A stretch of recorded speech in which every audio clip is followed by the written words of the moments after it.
Christmas is coming early as I believe SoFi will hit new highs by the end of this year. Why am I so optimistic? Well, in this video, I will explain my reasons. And number one is crypto trading has just been released. And you just saw the latest brand new commercial. Number two, we have already seen rate cuts this year and likely there are more coming. Number three, SoFi presented amazing Q3 earnings by the end of October. Number four, we are very close to potentially S&P 500 inclusion in December. Website traffic is showcasing very strong bullish signals. And number six, institutional ownership of SoFi keeps on increasing. And last but not least, SoFi continues to grow in members, in products, and being more profitable. My name is Matt, this is Matt's Investing Corner, and let's dive right in. The first and only national chartered bank where individuals can buy and sell and hold crypto. That's SoFi now. Access cryptocurrencies like Bitcoin, Ethereum and Solana on a federally regulated platform with the safeguards of a bank. All in the same app as the rest of your finances. New this morning, we got the guy at the desk. SoFi launching crypto trading on its platform. Joining us right now, first on CNBC, is SoFi CEO Anthony Noto in town. It's nice to see you, sir, in person. Good to see you as well. Okay, so what's going on here? This is a big deal. Yeah, this morning, a very big deal for you. It is a very big deal. It's a big day and a big milestone. Reverses the course of time. It does. We've wanted to be a one-stop shop for all your financial services needs, and one of the holes we've had for the last 2 years was in cryptocurrency, the ability to buy, sell, and hold crypto. We were not allowed to do that as a bank. It was not permissible. But in March of this year, the OCC came out with an interpretive letter that it's now permissible for banks like SoFi to offer cryptocurrencies. So this morning we're launching as the only national bank, the first and only national bank, the opportunity to buy, sell, and hold cryptocurrencies like Bitcoin, Ethereum, and Solana. So I was going to ask, are we just talking about three for now? We'll expand well beyond three. It'll be a pretty broad assortment. We try to differentiate on being fast, having broad selection, great prices, ease of use. So we'll try to give members, SoFi members, as much selection as they would like. And what's the difference between going through you and going through Coinbase or going through Robinhood or somebody else? Yeah, there's a couple of really big differences. First, we're a nationally chartered bank, which means we have the infrastructure, the processes, the financial conditions that provides the safeguards that a consumer would expect from a bank, which is going to allow us to scale responsibly. The second thing is because we are a one-stop shop, you can do all your banking, checking, and savings at SoFi, your borrowing, and your investing, and now crypto. And one of the unique things about that is when you come to SoFi and fund your crypto investments, you'll fund them in a SoFi checking and savings account. That checking and savings account's deposits earn interest. Say that again. You're going to fund it with crypto? You're going to fund your checking account. You're going to fund your checking account with cash. Okay. And then when you buy Bitcoin or Solana or Ethereum, the money will come straight out of your checking and savings account. So when you're not putting cash to work, it's not sitting in an account that earns no interest, and it's not sitting in an account that's not insured. In September and in October, there was already a federal rate cut in the USA. And now in December, there's more and more noise that there's another rate cut potentially coming, especially with the unemployment being so poor. And this is something that obviously drives the agenda from the Fed. And here's even Fed's Waller says weak job market justifies a rate cut in December. If we look into another article I find here is that the Fed to cut rates again in December on weakening job market, say most economists. And there was a poll done under a number of analysts, and that was saying that 80% of the economists polled by Reuters are saying that there is a rate cut coming. So this would be very positive for SoFi. Why would that be positive? Well, every time the interest rates are going lower, that triggers people to get a cheaper loan within SoFi. And when you can get a cheaper loan, that means that your average costs are going lower. And SoFi can offer very competitive rates. And this is something, just another opportunity for SoFi to sell another product to another client. SoFi presented their investor presentation for Q3 2025 in end of October. If we look into the highlights, we can see the following. Their adjusted net revenue grew to 950 million, which is a 38% year-over-year growth. Their adjusted EPS was 11 cents, beating initial forecast. If we look at the product innovation and brand building, we can see that they added a record 905,000 new members and 1.4 new products. They drove brand awareness to an all-time high. They cross-buy increases for the fourth consecutive quarter, further expansion into the loan platform business. They developed new crypto and AI-related products, and they continue to innovate and invest by level 1 options. If we look at the SoFi's diversified business model is built to provide strong growth through different environments. Their adjusted net revenue grew to 950 million in just the last quarter. Compared to the quarter in 2024, the third quarter, that's a growth of 38%. There are not that many companies that grow in this pace. Strong member and product growth demonstrates the power of innovation and brand building. Q3 25 showcased 12.6 million members. A huge growth going upwards. There's no stopping them currently. If we look at the products, we can see 18.5 million products being sold. Also here, we can see year over year very strong growth.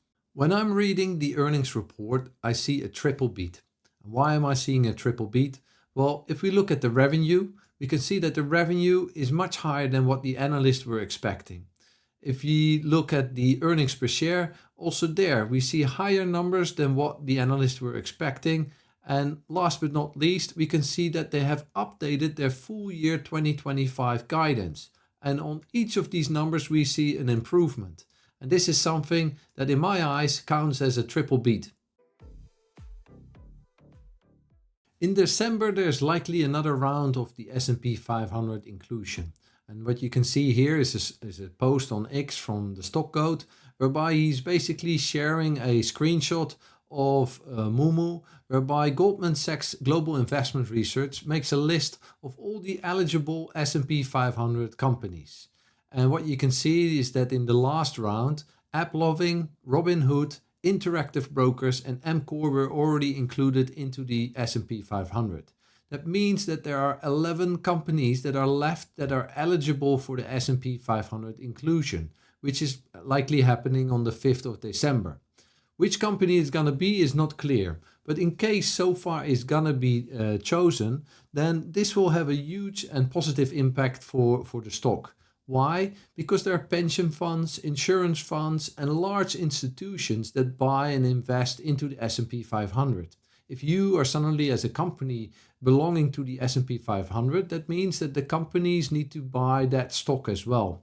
And when more people buy that particular stock, that drives up the price and that's good for shareholders. When I'm investing into a company, I like to keep track of their numbers. And especially before I start buying, I do an evaluation. One of the numbers that I'm looking at the company as well, in this case SoFi, is the number related to website traffic. And you may ask, why are you looking at this? Well, that gives an indication before you get any earnings numbers how well and well searched the company is on the web. And in this case, this comes from similarweb.com, and I'm taking the numbers from Future Investing, who apparently is able to retrieve these numbers. And the numbers that I'm seeing here, and especially the last month has been published, that's the October 25 number, you can see that there were 23.9 million looking for SoFi. And what does that mean? Well, you can see over time, over the last 12 months, you can see a significant increase of the number of people that are looking for SoFi. If I look at the last 2 months, we can see a month-over-month growth of 15%. So in the last month, there were 23.9 million looking for SoFi. If I look year over year, I can see a growth of 45% because a year ago, we were looking in October at 16.5 million. Now we're talking about 23.9 million. That's a plus of 7 million plus, and month over month there's a plus of 3 million. So more and more people are looking into SoFi. This is obviously not a financial indicator, but it gives a very good indicator of how much people are actually looking into that particular company, and is a very bullish signal in my eyes. One of the items that I like to look into as well when looking into a company is the institutional ownership. SoFi has a position of 670 million institutional shares that are owned by institutions, which represents 56% basically of all shares are owned by institutions. Why is that relevant? Well, the larger the institutions are, the more stable the ownership likely is. And that has something to do with resilience in bad and good times. And if we look at the graph, we can see that since 2020-21, you can see that they have been tracking this. And basically what you can see as well is that there's an upward trend of the institutional ownership of these shares. And you can see that in the latest month, you can see that this has reached a level of 670,000 or 670 million shares, which is a record high and which is a very positive thing. When we want to look at which companies are those companies that have the largest position, we can see that the largest shareholders include Vanguard, BlackRock, JP Morgan Chase, DE Shaw, and these are the largest owners.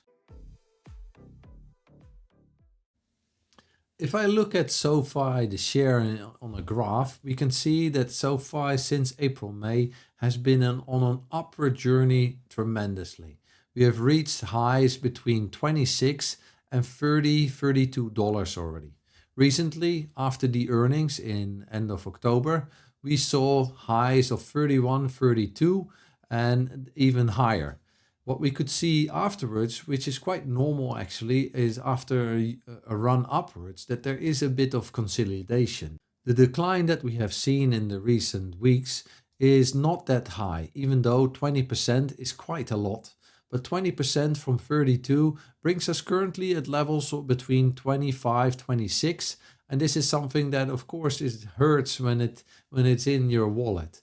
But we need to also we should not forget that actually the stock has come from levels of 9 in April, May, and has grown ever since 250% or less, more or less. And that's something you need to take into account. So after a huge move upwards, it's normal that there is a bit of reconciliation. There's a potential that we will move a bit sidewards.